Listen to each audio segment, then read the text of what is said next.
labaran barka da asuba. To za a ji cewa mutum 23 sun mutu sannan 260 sun kamu yayin da aka samu barkewar ciwon ciki a sassa daban-daban na jihar Sokoto. An gano waɗansu ƙarin ɗalibai 3 daga cikin ɗaliban makarantar Baptist da aka yi su a jihar Kaduna. Najeriya ta fice daga ƙungiyar sufurin ruwa ta yammacin Afirka.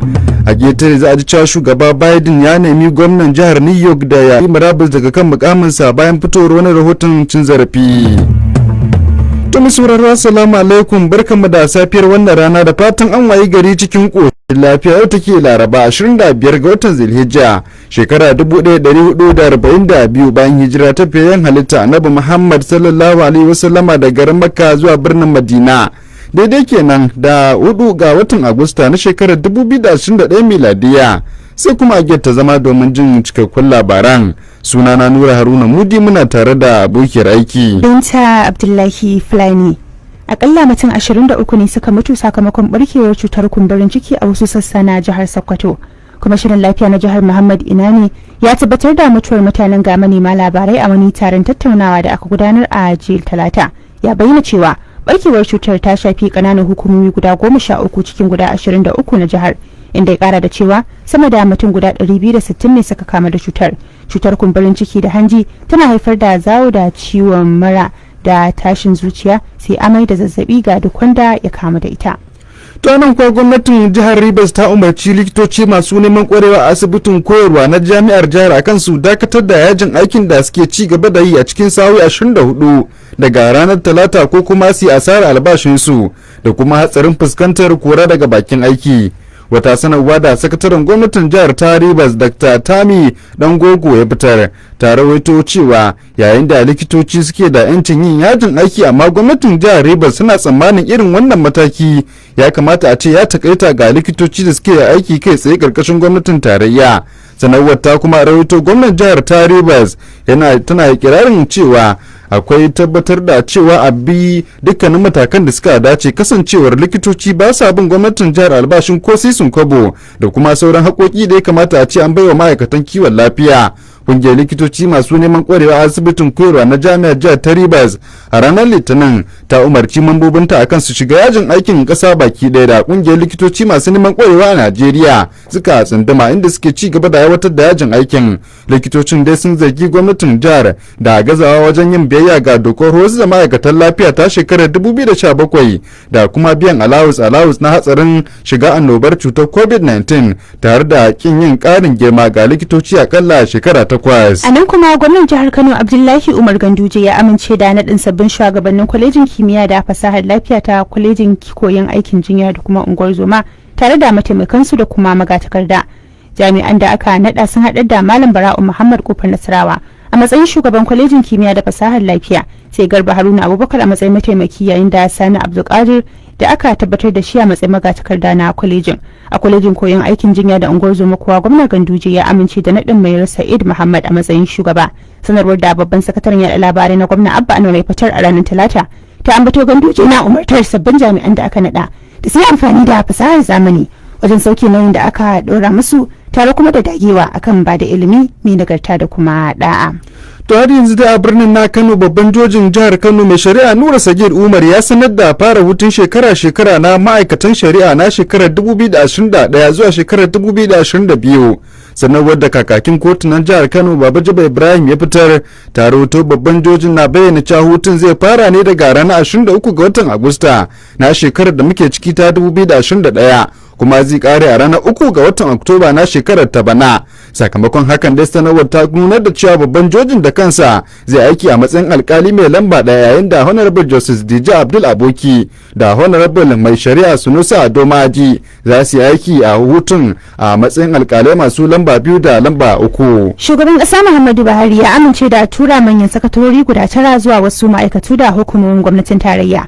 Shugabar ma'aikatan gwamnatin tarayya Dr. Falasha da Yemi Esan ita ce ta bayyana hakan cikin wata takarda da ta fitar a ranar Talata a birnin tarayya Abuja.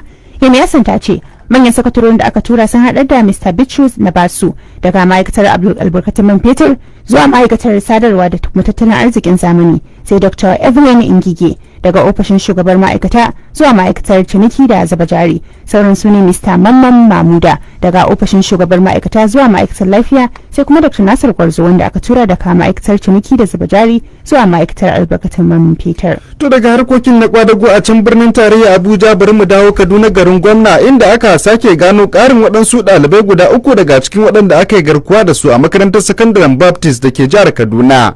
Sojoji dai sun gano ɗalibai guda 3 dukkaninsu maza a babban dajin Kankumi da ke karamar hukumar Cikun a jihar ta Kaduna, inda masu garkuwa da mutanen suka watsi da su, da cewa dai har yanzu rundunar 'yan sanda ko ta sojoji ko sauran hukumomin tsaro ko hukumar makarantar ba su tabbatar da faruwa al'amarin ba. Amma mazauna yankin siyo manema labarai karin haske cewa ɗaliban guda 3 sun tsere daga hannun 'yan fashin dajin. Gwamnan jihar Lagos Babajide Sanwo-Olu ya ziyarci jagoran jam'iyyar APC na ƙasa Asiwaju Bola Ahmed Tinubu a birnin London da ke ƙasar Birtaniya a jiya Talata. Idan za a yi tunawa dai akwai labarai game da lafiyar jagoran jam'iyyar ta APC na ƙasa Bola Ahmed Tinubu, har ma da jita cewa ya mutu a ƙarshen mako. Hotunan gwamna da jagoran jam'iyyar APC na ƙasa sun bazu a kafafen sadarwa na zamani da yammacin jiya.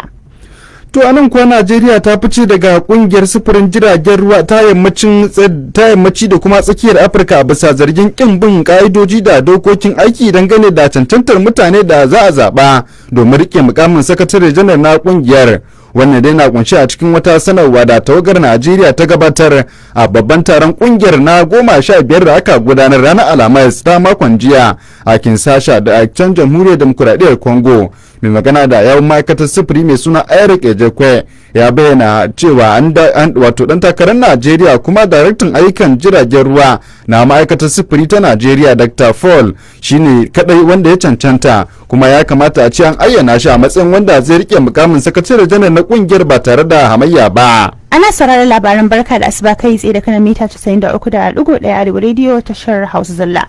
Mai sauraro na damar bayyana ra'ayin sakan labaran da ake ji ta shafukanmu na Facebook akan Arewa Radio 93.1 da kuma WhatsApp akan 0908126715.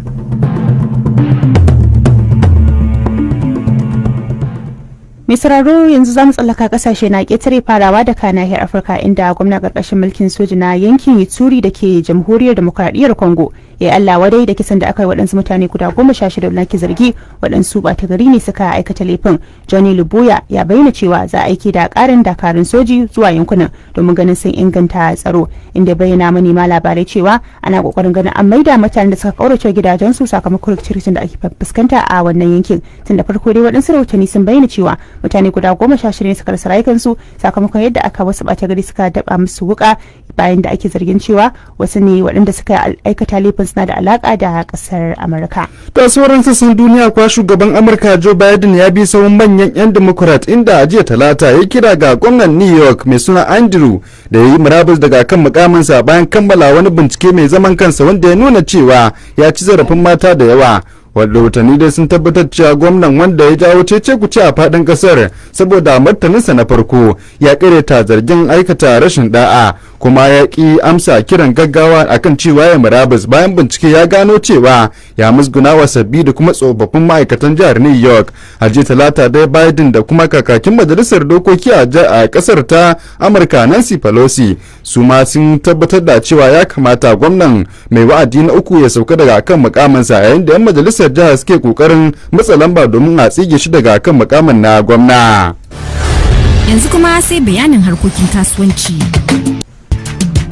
Gwamnatin tarayya ta umarci hukumar zuba jari ta Najeriya da ta samar da dala miliyan 200 domin sasantawa da kotun kasa da kasa da ke Paris akan diyyar kamfanin makamashi na kasar Sin mai suna Sunrise Power. Jami'an ma'aikatar wutar lantarki ta tarayya sun ce gwamnati ta amince da biya jimillar kuɗin kuma ta baiwa hukumar umarnin yin aiki da matakan magance bashin. Ta yin da aka ware na dala miliyan 200 shine a biya diyyar Sunrise Power saboda dakatar da kwangilar aikin samar da wutar lantarki ta Mambila mai karfin megawatt 1525 da sake bada ita ga wani kamfanin China.